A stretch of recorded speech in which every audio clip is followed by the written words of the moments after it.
Good afternoon. Let's see, are we live? I think we're live. Welcome to Lunchtime Live. Look at the visitor center. It looks a little crooked. Let's see who's here with me today.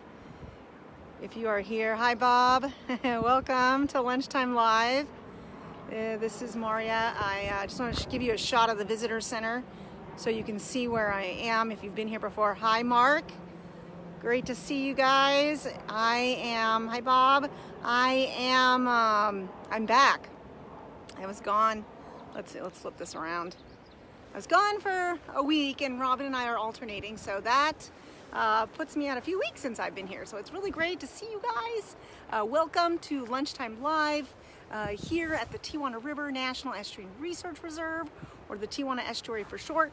If you're just joining us, I'll flip back around again so you can see I'm just standing right outside the visitor center. I hope everyone can hear me all right. Really appreciate it if I could get a little bit of feedback on how's the sound. It is a little windy. The rain stopped, the helicopter started, and I'm just outside the visitor center. Hi Donna. Just on the north side of the visitor center, standing by today's subject. All right, awesome. I'm guessing that sound is good. Perfect. Okay, so so the weather worked out for us today for Lunchtime Live. I was a little worried, wasn't expecting that. So today, what do we have? Now we can really go nuts about jojoba, right? I was worried. Jojoba, fun word to say, fun plant to take a look at. If you know jojoba, then you may recognize that I'm standing next to a very large individual specimen just north of the visitor center, which is why I showed you that. So give you a sense of place in case you come to check it out, or maybe you're very familiar with this particular individual. And as you can see, this jojoba, just to my left, rather tall.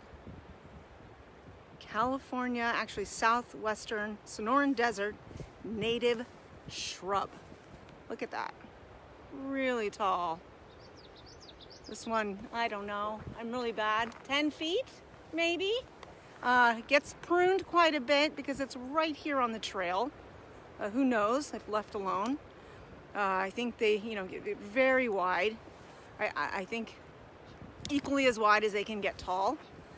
This one here, I'll get the camera off of the tripod and walk around in just a minute, but you can see how that dense shrub, southwestern native shrub. And feel free, ask questions related to today's topic as we move through Lunchtime Live, going nuts for jojoba.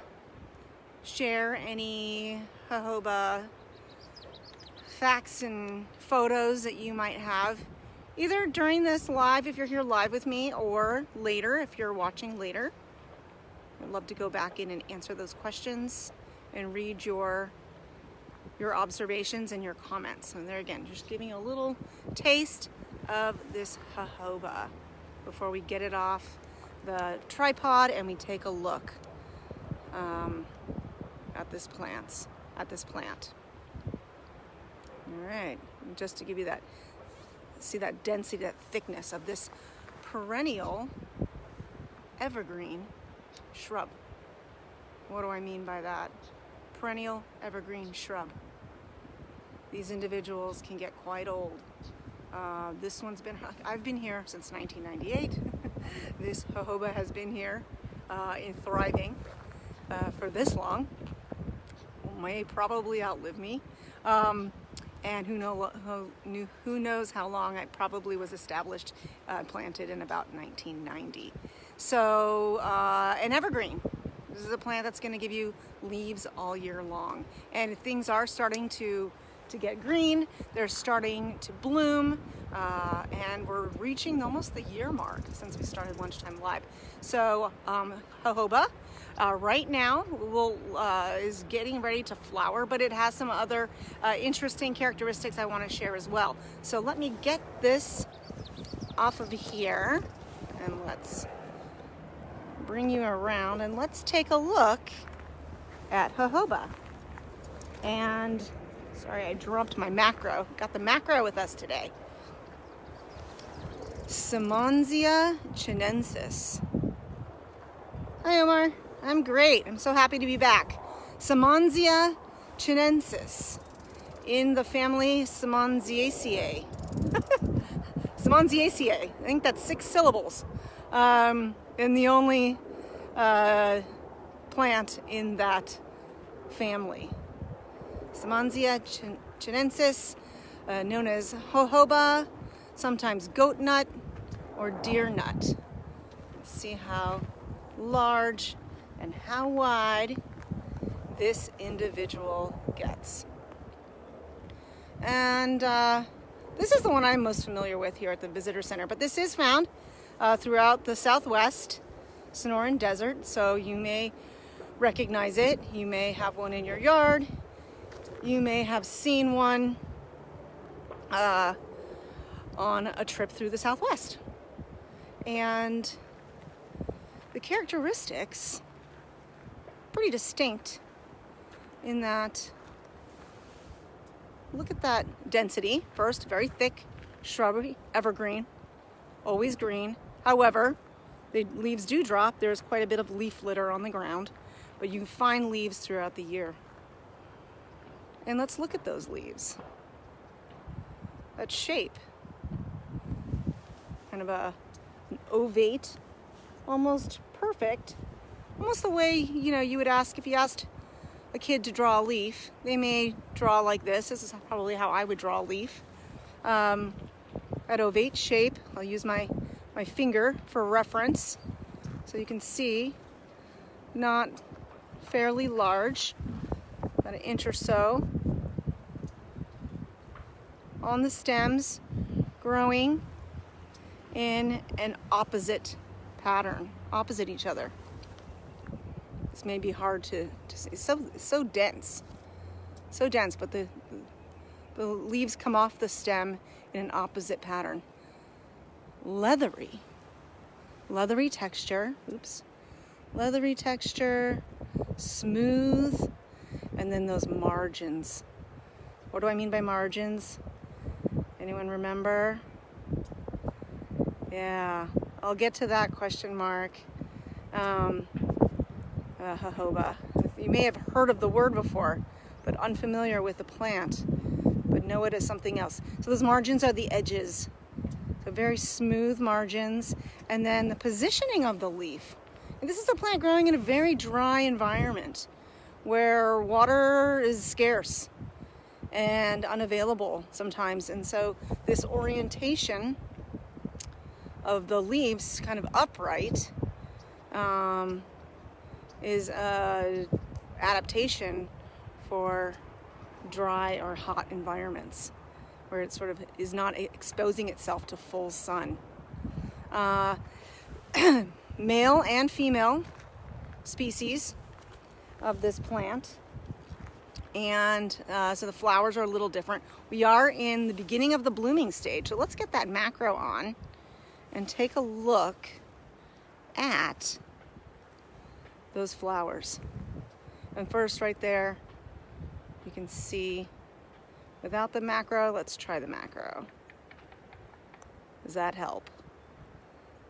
And this requires appropriate sunlight, a steady hand, and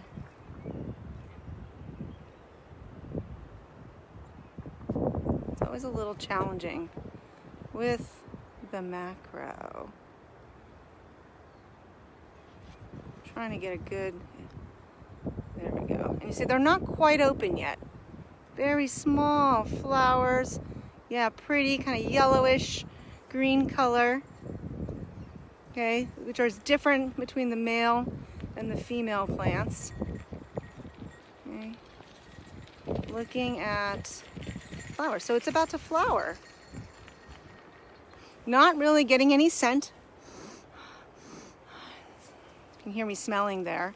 Not really getting any, no fragrance that I can tell. The leaves aren't fragrant either. They're sort of got a leathery texture. And then let's look at, because I always like looking at the veins, maybe you do too, just getting some of that detail. So if you were to come across this on a hike, local hike, you might even be able to recognize it, knowing a few of its characteristics. And you can see that sort of, that vein pattern, which we call pinnate, kind of one main vein in the middle with some coming off of there. Oops, wind. And that leathery texture. There's some dusty fuzz on there as well.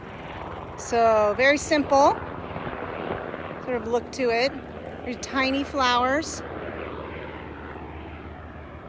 And this is a female plant, a female plant.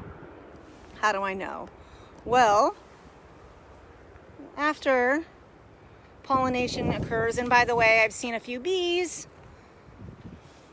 going for their lunch on the jojoba here, Simonsia chinensis. As I've been here, as these flowers open, I would imagine there'd be a lot more of them. It is also wind pollinated, and yes, a very tough, very resilient plant. I'm reading comments here. I see it looks like a tough, resilient plant. Yeah, very, very, very, very thick, grows well, and easily needs sun.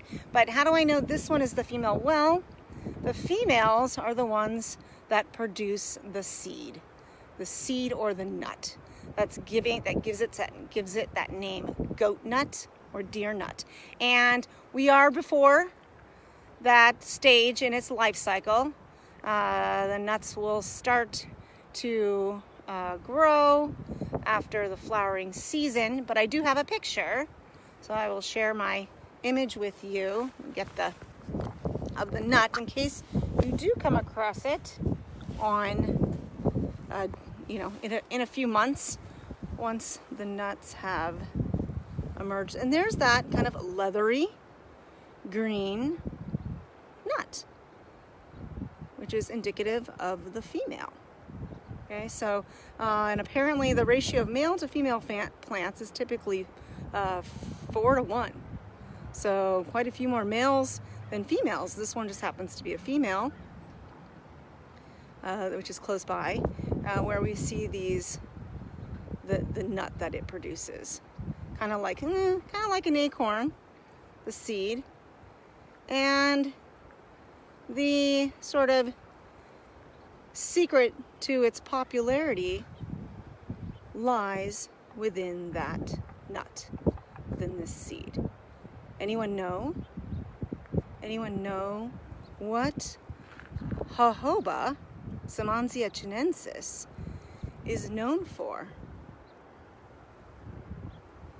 That has something to do with this seed. And I'm going to show you a mature seed that I got that I picked up from the ground earlier. Let me get that for you.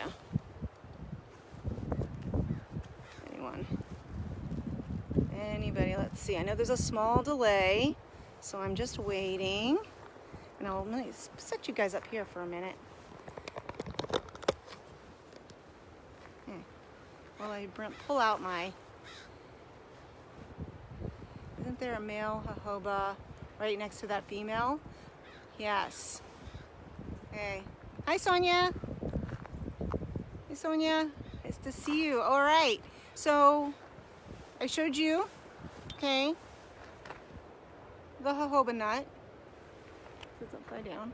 Okay, when it's fresh, when it's young, when it's immature in a sense, and then as the nut develops, this is the mature, sort of ripened nut. I don't know if you guys can see that. I picked this one off the ground. And you know what I'm gonna do is, let's get that macro lens back on. And you can see this nut.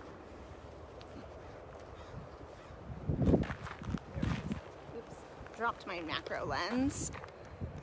And there I'm looking at the, all right, and we can see it.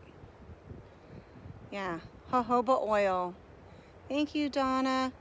Sorry, I haven't been able to really read the comments in the last minute or so as I've been fumbling for these props. But there's the jojoba nut.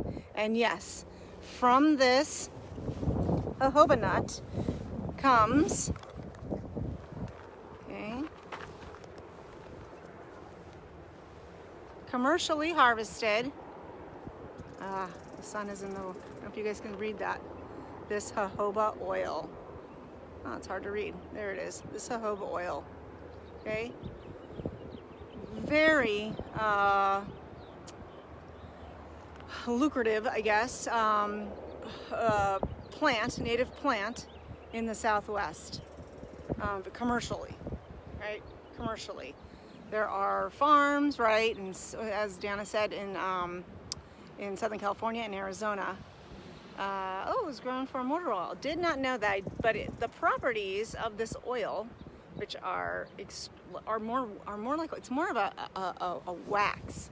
It's more like a wax, and in fact, it's not like an oil that's digestible. It's not very digestible, and can cause, I think, some stomach irritations if eaten. However, this rich oil, almost like sperm whale oil, okay, it's been compared to, is really like a wax, okay, and amazing. Like I believe Mark meant, does wonders for hair. It's been an ingredient in shampoos and soaps for years. And Native Americans harvest these. They harvest these and press the oil. Let's see, never goes bad. Okay, all right. Yeah, I had read that too. Thanks, Sonia. That doesn't go bad. The oil doesn't go bad. Yes, you can keep it around for a long time. What was that bottle used for? This jojoba oil? It's 100% pure moisturizing oil. So Native Americans use this topically for skin, sort of medicinally, but topically, and then it's within hair and skin, it acts as a moisturizer. Okay? And in these dry environments, that's probably pretty useful. So this was discovered. There's been some in the Kumeyaay ethnobotany book that I was reading regarding whether this nut was consumed.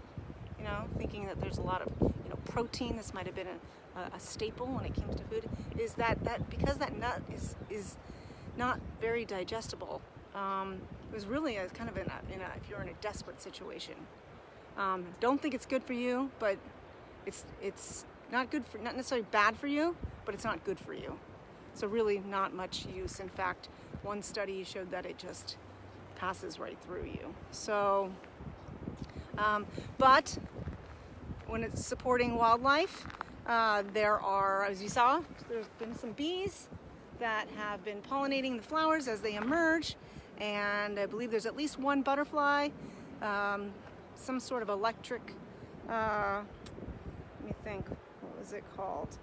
A Hemiluca electrica, something like that, Hemiluca, beautiful butterfly that is supported by the jojoba, as well as rabbits and squirrels browsing on these leaves, which are available again all year long, being that it is an evergreen. So, okay, there's jojoba. Can you say that? Jojoba, Jojoba, comes from a Native American word from the Sonoran Desert. Not exactly, but a version. But it's taken from the Native American name for that. You need jojoba oil. Okay, Everett. Well, I've got a bottle here. Happy to share some with you. I just need to leave a little in there for this demonstration. So yeah, look at that oil. Nice, beautiful oil. jojoba right here. This a native plant found in our region from this nut. So any final questions or comments about today's topic? I hope you're nuts for jojoba now too. And now you know what I meant by nuts for jojoba. All right, let's see. Any last questions or comments? If you are watching later and you have anything you want to share. Anne Marie says she got it at Sprouts. Okay, yeah, this is a non-GMO product. Not hard to find, jojoba. And most people have heard of it. So very cool. Nice to see you guys. Thanks for joining us as always, and we'll be back next week for Lunchtime Live. And again, if you have any questions or comments later, if you're watching this later, then you can go ahead and type them in and I'll come back and answer them or read your comments. I love to hear your stories. And someone said they made massage oil with jojoba. Yes. So yeah, really great for your skin. So let's all go get, what's the word? Moisturized with jojoba oil. You're supporting something, a native plant. So, all right, everyone, have a great rest of the day. Thanks for joining for Lunchtime Live. Yes, Lorena, taming curly hair, which I didn't do this morning. Bye, everyone.